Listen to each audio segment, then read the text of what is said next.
TV7 Israel News is made possible thanks to your generous donations. Shalom and good evening. This is TV7 Israel News, broadcast to you from Jerusalem. And in today's top stories, daily clashes between Israeli forces and Palestinian militants in the West Bank districts of Judea and Samaria are seemingly on the rise. President of the Islamic Republic Ibrahim Raisi dubs the United States as the most despotic country, proclaiming that the Ayatollah regime will not give in to anti-regime protests throughout Iran. IAEA Director General Rafael Mariano Grossi warns that unless his agency is able to guarantee the peaceful nature of Iran's nuclear program, it would effectively destabilize the entire Middle East.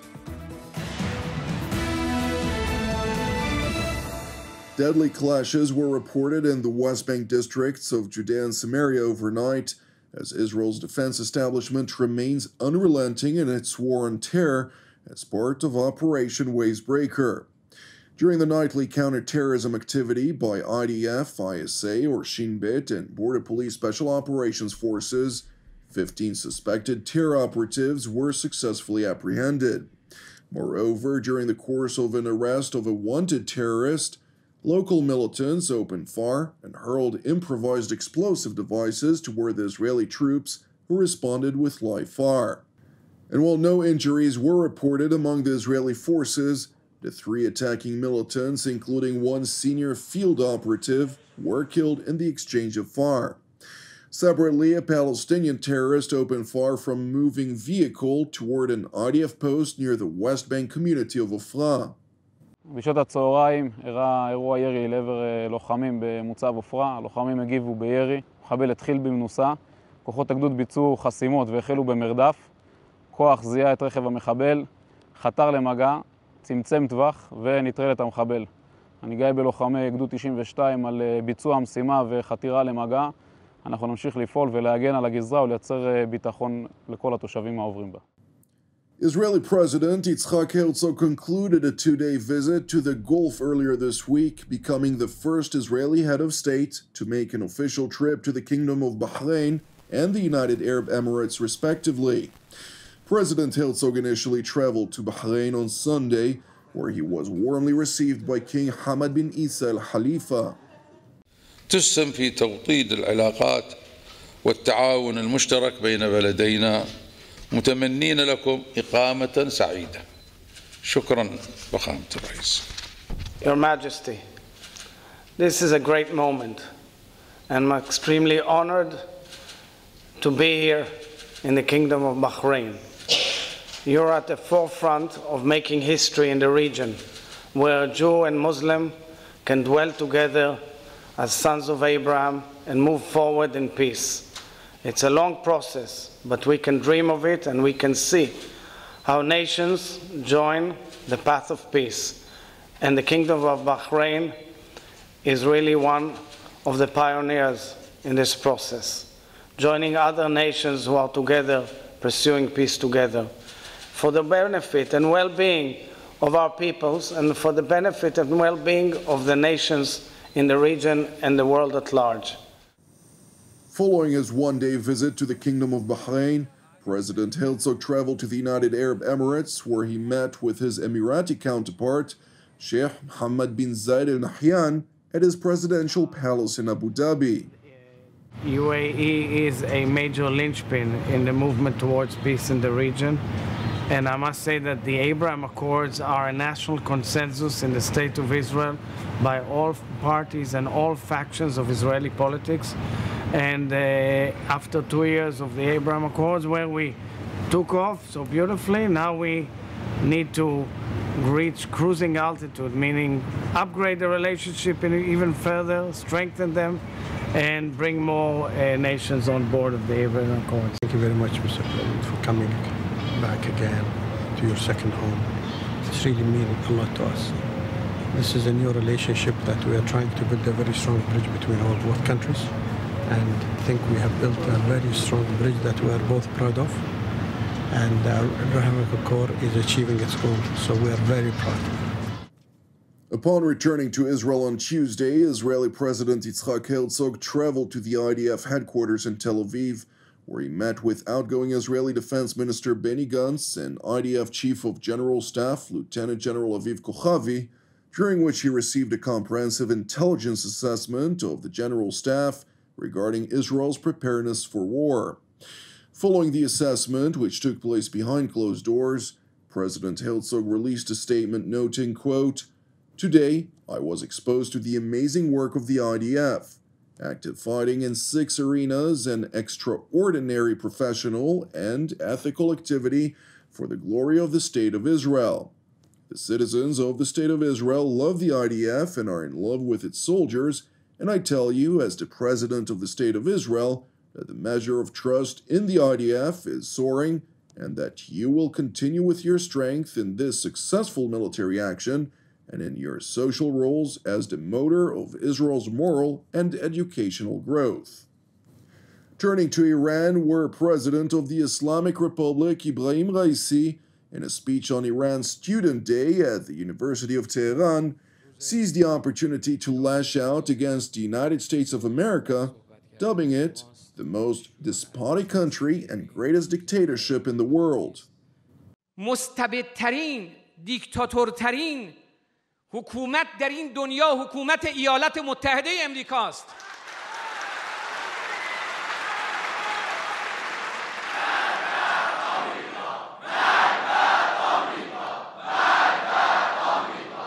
صدای واقعی دانشجوی ما صدای ضد استکباری است، ضد امریکایی است.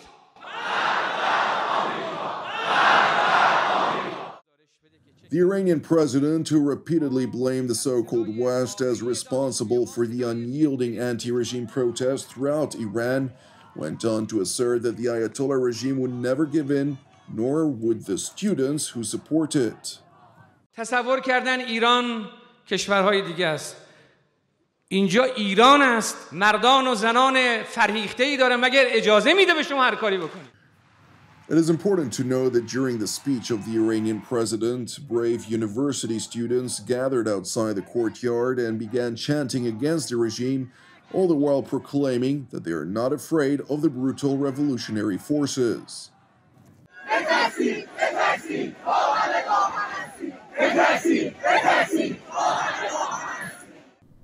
Upon the president's departure from the university, the RGC Basij forces swept in and brutally attacked the protesting students. Meanwhile, in Washington, State Department spokesman Ned Price reiterated the U.S. pledge to stand with the oppressed Iranian people. Today, Iranians are observing the Day of the Student. It is a day that, for many Iranians, enshrines the freedom of speech and association and the role of university students in promoting those very freedoms. Today, Iran's students continue to protest. We are aware of reports that security forces violently attack students who were rallying against today's visit by President Ibrahim Raisi to University of Tehran. The courage of the Iranian people is an inspiration to the world, especially the courage of the women, girls, youth of Iran who are leading these peaceful protests. Iran students and children are the very people who should be the future of their country. Instead, authorities are attacking them and arresting them by the thousands. As the people of Iran continue to peacefully protest and bear the violent ongoing crackdown, we will continue to stand with them to shine a light on the human rights abuses perpetrated by Iran's leadership. It is worth noting that earlier this week, while U.S. National Intelligence Director Avril Haines told the Reagan National Defense Forum 2022 that the U.S. intelligence community does not view the Ayatollah regime as overly concerned for its survival, she also noted that the Islamic Republic was actively monitoring and influencing anti-regime protesters in the information space, similar to Iran's efforts to influence the political scene in the United States and elsewhere in the West. Yeah, we see them doing a lot in the information space to try to manage it, as we've seen, obviously, Iran's efforts to influence our own politics and policymaking. Asked further whether the Iranians were making extensive strides on their nuclear program were nearing nuclear weapon capabilities, Director Haines stressed that the U.S. intelligence community does not have information suggesting an Iranian decision to develop a nuclear weapon. we don't have information to suggest that they've made a decision to move towards a nuclear weapon, but we continue to see them take moves, obviously. Well, the U.S. assessment vis-a-vis an Iranian decision is shared by their Israeli counterparts to the intelligence community. The International Atomic Energy Agency Director General Rafael Mariano Grossi, speaking at a Mediterranean Dialogue Conference in Rome this past weekend, highlighted that the IAEA does not see eye to eye with the Ayatollah regime as it continues to obstruct an investigation into undeclared nuclear sites in Iran. Moreover, Grossi warned that unless the IAEA can provide assurances that Iran's nuclear program is peaceful, it would effectively destabilize the entire Middle East and beyond. If we don't get it right, if we do not stabilize the situation here and come to a point where the IAEA can give credible assurances that everything there is in order, then the latency of a big destabilization of the whole region will be there. Iran already, the other day informed us that they are tripling, not doubling, tripling their capacity to enrich uranium at 60%, which is very close to military level, which is 90%. Thank you for watching TV7 Israel News. I would like to encourage you to continue praying for our persecuted brothers and sisters worldwide, as well as for the peace of Jerusalem and salvation of Israel. I'm Jonathan Hassan, wishing you an Erev Mevorach, and God willing, we'll see you again tomorrow at the same time.